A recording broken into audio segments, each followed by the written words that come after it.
Monday, this whole parking lot was full with people with compassion helping us look for my daughter. Not one officer was in those woods Monday. That was the stepfather of missing person Samantha Sperry, obviously a man that is very upset, frustrated with what he's facing in terms of having a missing loved one and also wondering if law enforcement is doing enough. We're going to go through this case, and it's really strange because we have one missing person, but we've got two kind of different stories about what happened to them and who they were with and what the conditions around their disappearance are.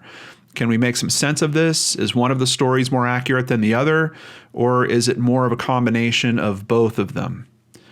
Can we help the family of Samantha Sperry? It's time to turn on the searchlight.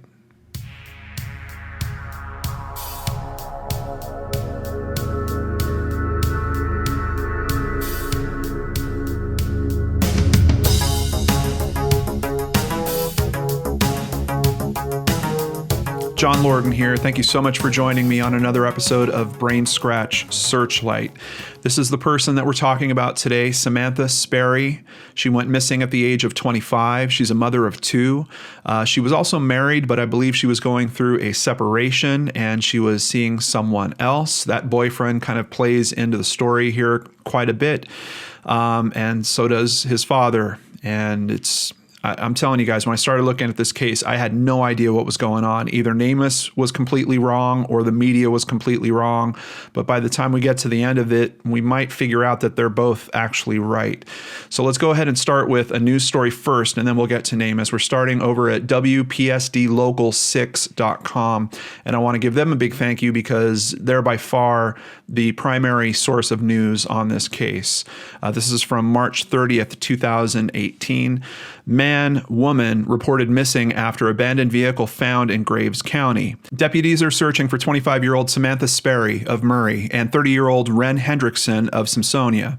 Hendrickson's vehicle was found Thursday on Dooms Chapel Road at the intersection with Kentucky 131, just south of Simpsonia. When deputies arrived at the scene Thursday, they searched the vehicle and the immediate area, but didn't find the pair.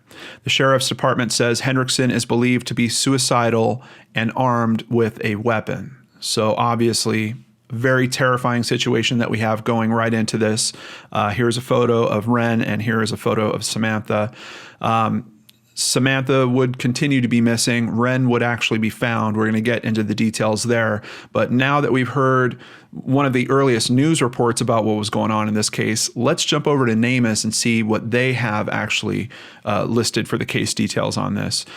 Samantha Rose Sperry, female, that is Caucasian. She was 25 years old at the time she went missing. She would now be 26 years old. As a matter of fact, it was exactly 1 year ago today that her confirmed last sighting has happened. Now, the story that we're going to hear is that it was actually on the 28th of March when her last sighting occurred. But I think you'll agree with me by the time we get to the end of this, we have a lot of good reason to question that version of the story. So there was certainly a sighting of her on March 27th, 2018. Here for her height, they have her between 5'4" and 5'8". I see other reports that are saying she was 5'6". Weight, they have 100 to 130 pounds. Other reports are saying that she weighed about 125 pounds.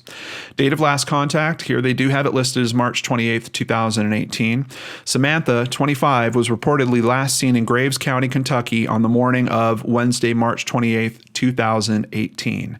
I think the key word there is reportedly.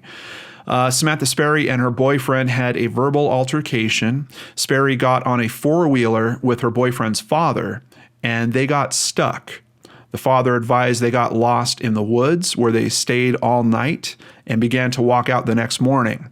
The father stated, upon walking out, they came out at the Kaler Bottoms by the bridge near 131 and 849. He told Sperry they could walk to the Kaler Mart, where they could get warm and get something to eat. Sperry told him she was going to a family member's house and went towards 849 walking. He went towards the Kaler Mart, which was the last time he saw her. So already You can see we've got two kind of different stories that are going on here. The first news story is basically saying that her and her boyfriend are missing together and there's a car found. Now we're hearing details. No, her boyfriend's not missing. Her and her boyfriend's father went out on this all-terrain vehicle, got stuck, and essentially for the night they had to stay out in the woods. And then they came walking back. She went one way, he went the other. Let's try to make some sense out of this by looking at a map real quick, and I can kind of point out the key locations to you. First of all, where the verbal altercation happened was on Tim Road. So you can see here right in the middle, Tim Road is here. And this is Highway 131. We've heard that referred to a couple times with both of these stories already. The vehicle that is found, which actually turns out to not be her boyfriend's vehicle, but her vehicle, is here at 131 and Dooms Chapel Road. Now, what's interesting is the story that we're hearing about them being lost and them winding up back at 131, the area that he's describing where they came back out near the bridge, close to 131 and Highway, I believe it's 849, I would assume that's this bridge right here. It's the only bridge I see in, well, I guess there's two bridges in the area, but really close to each other. I mean, this is a matter of just a couple hundred feet between these bridges here. So either at this bridge or this bridge is supposedly where they came out of the woods. And you can see it's pretty wooded area, certainly to the south of that. We really don't have a good description on where they got lost or where the ATV is stuck. Kind of based on their story, if we're looking at them, being at Tim Road and then coming out over here, I would think it's probably in the woods just to the south of the 131. But I know it's kind of hard to judge. This is literally the matter of maybe a mile and a half from Tim Road to where this fork happens between the 131 and 849. This is not a large distance. Now, you can see it is pretty thick, it is pretty dense, and if you continued south in there, I think you certainly could get lost and you could run into some trouble trying to get back out to a road. However, if you just had simple bearings on your direction, you should know that if you just head north, you're going to run right into 131. 131 is just bisecting this whole area. And even if you didn't head pure north, if you went north and just a little bit east, you would also bump into Tim Road. Or if you went to the west, you would come across the river, and I would think that river is probably known because it has the bridge right here over it as well. So, but according to his story, they come out over here. She heads to 849, and he goes off to a market. So it's kind of strange to me. First of all, does she know that her vehicle's back here at Dooms Chapel? I don't know, and I don't think so. So why is she heading off in this direction? She says it's because she's going to see family. Why isn't the father coming back to the original location? It seems like he's going to go and get something to eat and warm up a bit because it seems like they were in some pretty harsh conditions overnight. But how does this all tie together with this story of her boyfriend going missing and her car winding up in Dooms Chapel Road? That's one of the big questions that we got to keep in mind as we go through this. Moving on to another article at kfvs12.com. This one was originally posted on March 30th as well, but has been updated, I think, several times, all the way up through October 22nd. So this is some newer information. So don't hold to that March 30th timeframe because you're going to see it doesn't make much sense with the information that's in here. Graves County, Kentucky. Samantha Sperry, 25, has not been found, and a $5,000 reward has been offered to anyone who could provide information which results in discovering Sperry's location or results in an arrest. Ren Hendrickson, who was reported missing with Sperry on March 29th, was found on April 1st. Hendrickson walked up to a home on Tim Road. He was dehydrated and hypothermic and was transported to a local hospital for treatment of his injuries. The sheriff's office did receive information of a possible sighting of Sperry in Callaway County on Saturday, March 31st. Sperry was allegedly in a white Chevrolet Camaro, possibly a late 1980s to early 90s model that had a loud exhaust. The sheriff's office would like to stress that Sperry does not have any criminal charges pending, as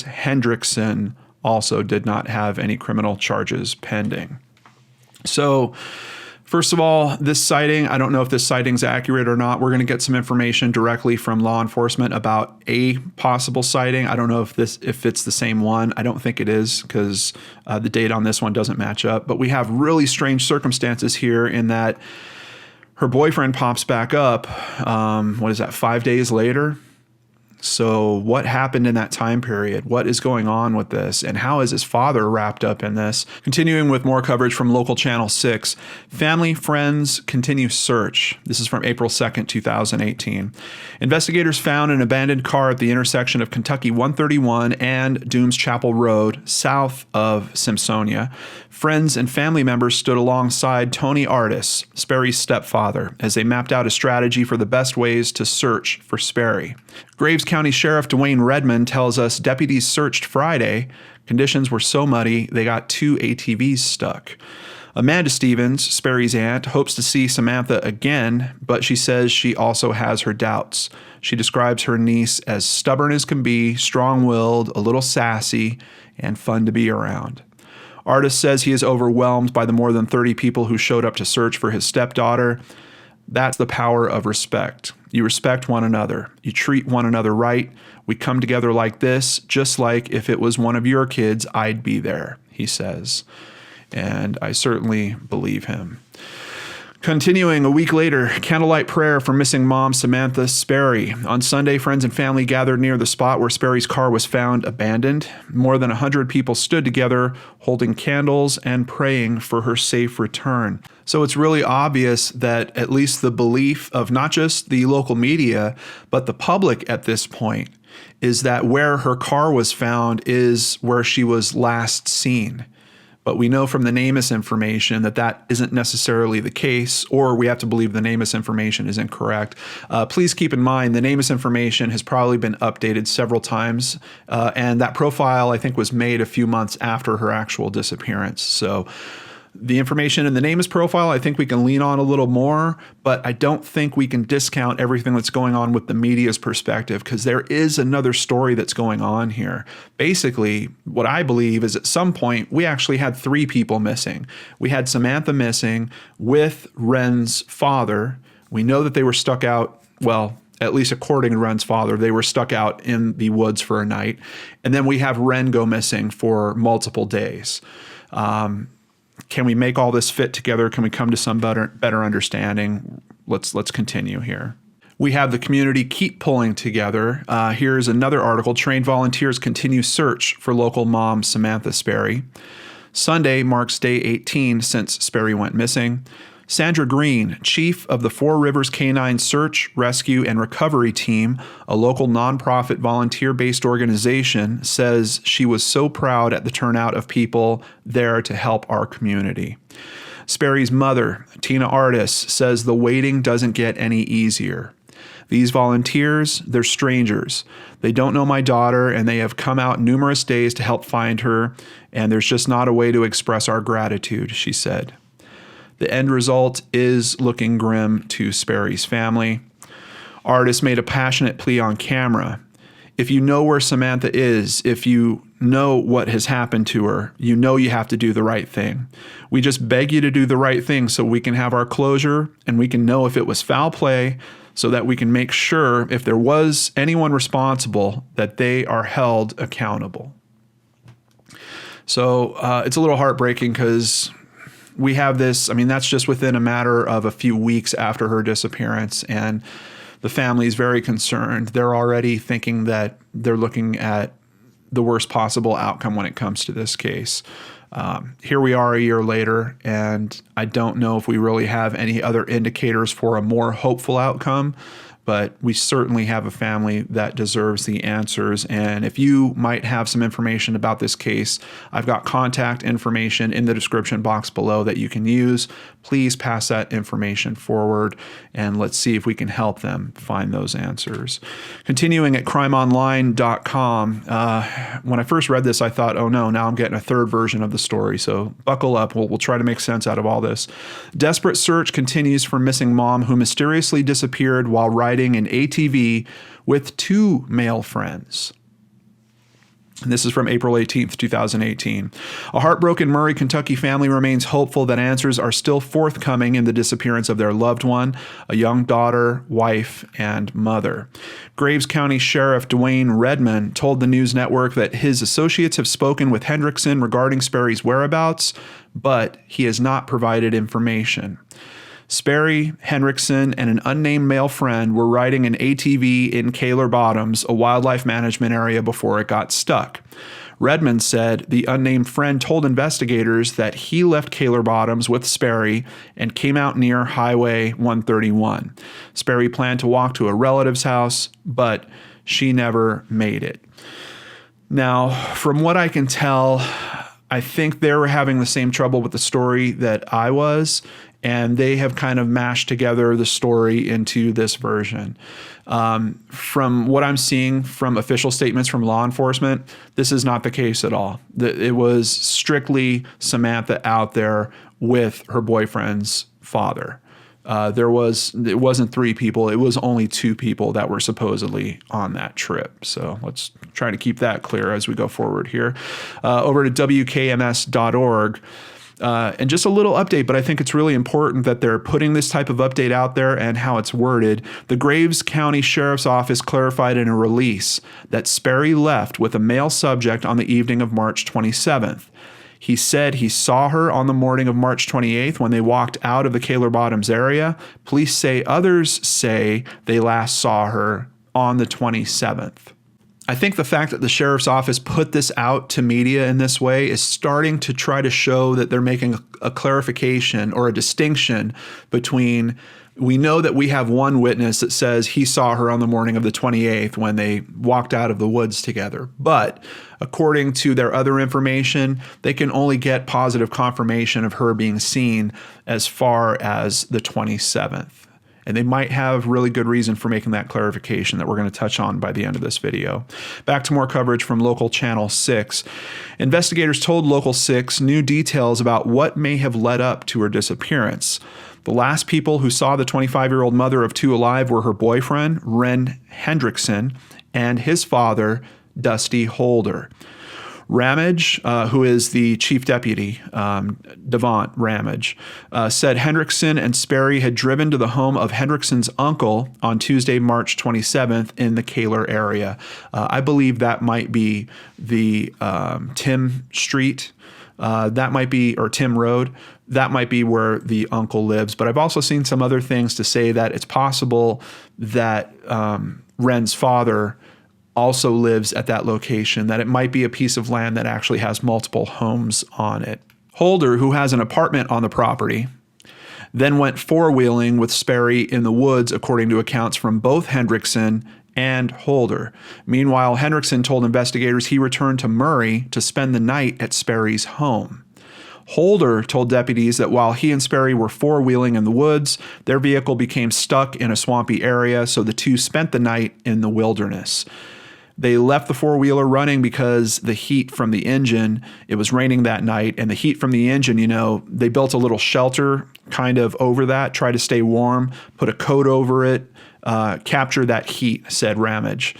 And they also tried to build a fire where they took some of the gasoline out of the tank and tried to get some wet wood burning. A lot going on with the details that are now coming out. First of all, there's one big discrepancy that is happening between Ren's story and his father, Dusty Holder's story. Dusty says that there was some type of altercation, some type of argument that happened between Samantha and Ren. Ren does not acknowledge that. He doesn't say that there was any argument that happened. Kind of strange that we now have. Let's try to put this together. There is an argument, let's say.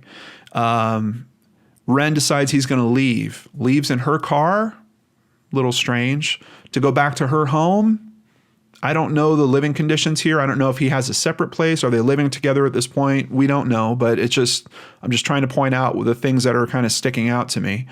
And she's upset after having a fight with her boyfriend and decides that, hey, I want to go 4-wheeling with my boyfriend's father. Maybe it seems like these things I guess if it wasn't the biggest fight in the world, or if it was something kind of common and four-wheeling was a way where she relaxed or it took her mind off things, I guess that's all certainly possible.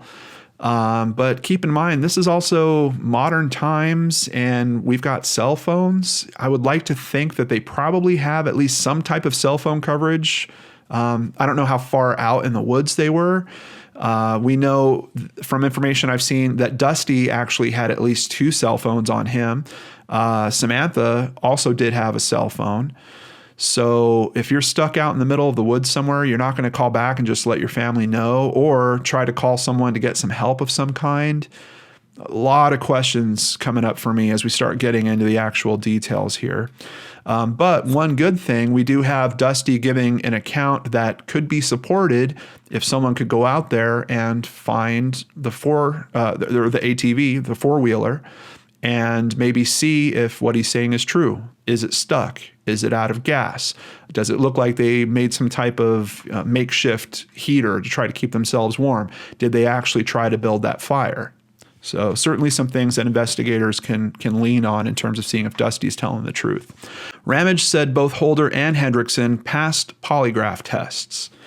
I'm just going to do the same little spiel I always do about that. There's many people out there that don't believe in the validity of polygraph tests. There are also people out there that train others on how to pass polygraph tests. I'm pretty sure you could also do some internet research and find certain methods to try to pass polygraph tests. I don't know if they're accurate or if they really work or not. So for me personally, I have, especially after doing this for years, I have really stopped leaning on the validity of polygraph test information. Outside of that, there's the whole other aspect that law enforcement doesn't have to be honest about the results of polygraph tests. So in terms of polygraph tests showing up in the media, I can't trust them after what I've learned over my experience of reviewing these cases. But Ramage said investigators later found the stuck four-wheeler, as well as evidence of a fire, which supported Holder's story. Sperry's car was found abandoned along Dooms Chapel Road near Sampsonia. Ramage said a Murray police officer found blood in Sperry's home, and investigators also found what appeared to be blood in a car on the property of Hendrickson's uncle. Ramage said once he receives lab results from those samples, he and his investigators could plan what to do next. But for now, Ramage says he's still considering Sperry's disappearance a missing person case, not a criminal one. A lot of bad stuff going on here. Now we have blood being found in 2 potential spots, one of the cars being at that property where supposedly this argument happened. The things that are starting to form in my mind are, was there some type of dispute that actually happened back at Samantha's home? Was she harmed at that location, then transported in the vehicle while this guy went to try to get help from some of his family in terms of knowing what to do next? And then did his father try to cover up the mess that his son has made with this whole story about, driving off in the four-wheeler and getting stuck in the woods for a night? I think you have to consider that if you're looking at all the pieces of this and how it's starting to kind of come together. I'm not saying that's necessarily the truth. I just think that that's a strong consideration that should definitely be investigated further. Back to another article at Local 6. The Graves County Sheriff's Department sent WPSD Local 6 a 3-page letter Monday in response to local media and concerned community members. So basically what happened was Dateline wrote up a piece on this for their Missing in America series and pushed that out, and it raised some new concerns.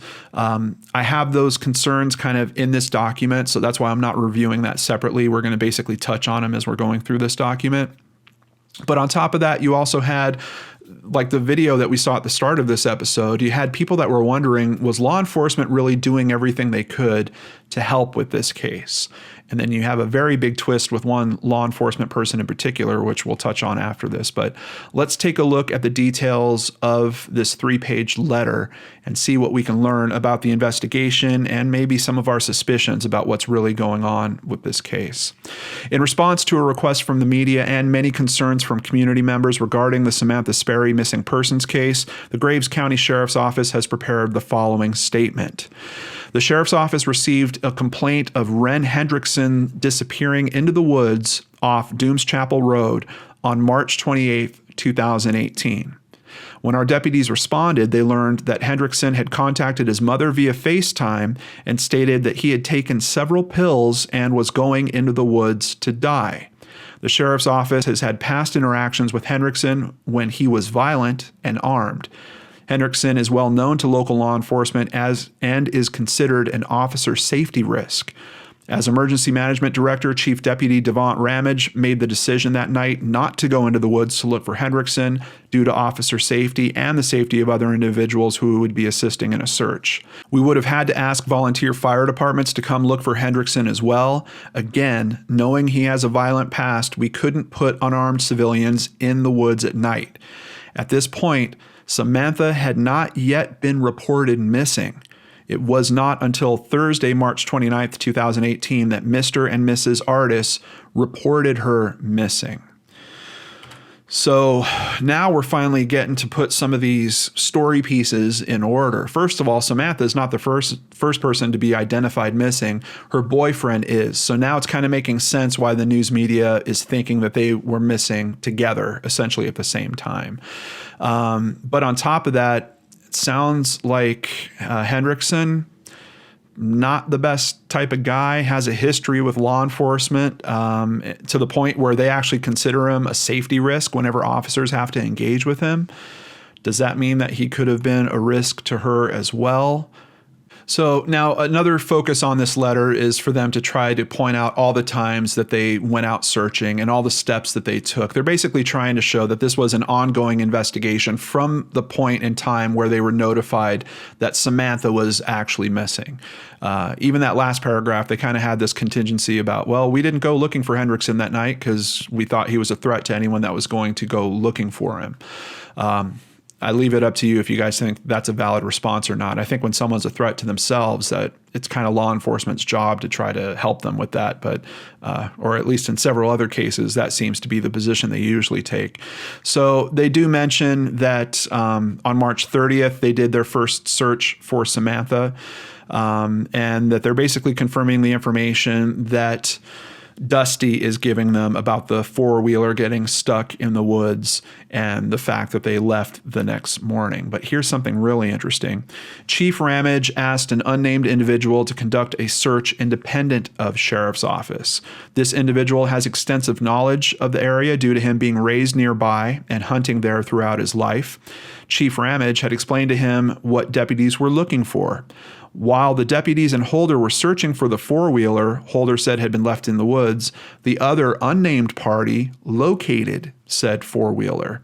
He came back and reported this to the deputies. He also reported that there was only one set of footprints around the four-wheeler and one set of footprints coming out of the woods. This information was not revealed to Holder. Now, if there wasn't already a flag to raise in this case, just with all of the misinformation and kind of confusion about what the start of this story is, now we have a substantial find. To know that there was only one set of prints out there around where the four-wheeler was stuck and only one set of prints leaving that area. This is something that I was worried about. There is a very strong possibility that Samantha wasn't out there. They even directly say that here in the document. The important facts that we learned here are as follows. Holder's story did not match up with the physical evidence at the scene or in the surrounding area. There was absolutely no proof that Samantha was ever there or in that area. There was evidence of a small fire. In that fire, we located 2 cell phones identified as belonging to Dusty Holder. They were collected and are being analyzed. Now, I understand trying to get a fire going if you're out somewhere and it's freezing cold and you're being rained on, but are you going to burn your cell phones to do that? What is going on? Is there something on those cell phones in terms of evidence that they were trying to destroy? I don't know, but that is very, very bizarre. So they bring Holder in for questioning on March 30th. And basically, while they have him in there for questioning, they're also executing a search warrant for Samantha's home in Murray. Accompanied by deputies from Callaway County, the warrant was executed. Several items were seized to be sent to the Kentucky State Police Lab for analysis. These activities lasted until the early morning hours of Saturday, March 31st, 2018. So quite honestly, we're seeing some very quick action happening in terms of the investigative front. And I think to the family that might have not been obvious. And they're looking for kind of search and recovery assistance. But it seems like very quickly that law enforcement had caught on to the fact that they weren't being told a straight story, and they were starting to investigate this thing in a bit of a different direction. So their letter continues. Hendrickson basically comes out of the woods on April 1st. They take him to the hospital. He's treated, and then the next morning he's brought in for an interview. And during that interview, we get another strange revelation here. We learned that Hendrickson himself had taken items of Samantha's and his own into the woods and lost them. As far as we can prove, these items were taken into the woods by Hendrickson. There is no evidence to dispute this. If these items in fact existed, they would be valuable evidence for our case. Deputies asked a search party to look for these items, and they were found. So unfortunately, we don't know what these items are, but what I'm wondering here again is if we go back to the scenario where something happened to Samantha back at her home, was there some items that could have shown that? Were they something that had blood on them or an object that could have been used as a weapon? Is that why he would have taken some items out into the woods to basically try to hide them or destroy them in some way? I don't know, but you have to wonder that, especially when you have law enforcement saying that they would be important to the case. The letter continues, and they're basically just trying to say that they were working the whole time, that they were trying to communicate with the family regularly, at least once every week, that they reached out to the FBI, and the FBI told them, yep, you guys are doing everything that you can in this case. It's a little bit of them trying to, I think, fill in the public on what was going on with the investigation and why it might have appeared that they weren't as active in the search efforts as they could have been. But to be fair, the information that they're finding is really pointing us in the direction that the searches are probably not going to be very helpful, because I don't think that that is necessarily where Samantha could have wound up. If we move the timeline back to actually understanding what's going on with this case and starting to invalidate some of these claims, it seems like Tuesday the 27th could have been the day that something happened to her, as early as that possibly, because we know she was seen by other people on that day. And in terms of where she could have been taken, we've got a very big time frame there. We've got a vehicle that we know is hers. We've got this other, I don't think the four-wheeler, I don't think she was in it. I don't think it really ties to this case much at all. It feels like that is a red herring to this whole story, possibly something that Dusty's doing to try to protect his son because he's afraid that his son's going to wind up in prison for the rest of his life. At least that's just what it looks like from the outside on all this. But so that is the information that came in from law enforcement. And the months keep going and not much other updates. But back at Local 6, family's still searching for answers. This is on October 22nd, 7 months later. Samantha's mother, Tina Artis, is still calling for anyone who knows where she is to come forward. She's asking that they be man enough to tell us where my daughter is so that we can retrieve her, so we can give her the proper burial that she deserves, and so we can place her in our family cemetery with the rest of our family where she belongs. Graves County Sheriff's Office Chief Deputy Devont Ramage said investigators' best case scenario is limited at this point. That scenario is to bring this case to a close and bring those responsible for her demise to justice, Ramage said, because I do not believe that at this point, it's not my belief that we will find Samantha alive, which is a terrible thing for them to have to say, knowing the family is going to see that. And obviously, we have a lot of cause for concern already from very early on in this story. And here we are a year later, and we're still trying to figure out what happened to Samantha. Here's an article from March 11th, just earlier this month, 2019. Following the appointment of an interim sheriff in Graves County, the stepfather of a Murray woman who went missing in the county last March said he's hoping for resolution to the investigation. Anthony Victor Artis, that is Samantha's stepfather, said former Sheriff Dwayne Redman dropped the ball. Nothing was really being done, Artis said. Her case file wasn't really being put together until after he got in trouble for what he was indicted for. Redman was indicted on drug possession charges in August and reelected in November. He died last month. Retired McCracken County Sheriff John Hayden was appointed as interim sheriff. Artis said he hopes Hayden can bring some closure to the case. Either find the remains of my daughter so we can put her to rest or shoot for a conviction, Artis said. On top of that, tonight, March 27th at 6:30 p.m., there is another Candlelight vigil, basically the 1-year anniversary of Samantha's disappearance. It's being held at the auction barn in Kaler. So if you live in the area and you want to support the family, that's where you can show up. I'll have a link to that post in the description box below, just in case you missed those details. So what are we looking at here, brain scratchers?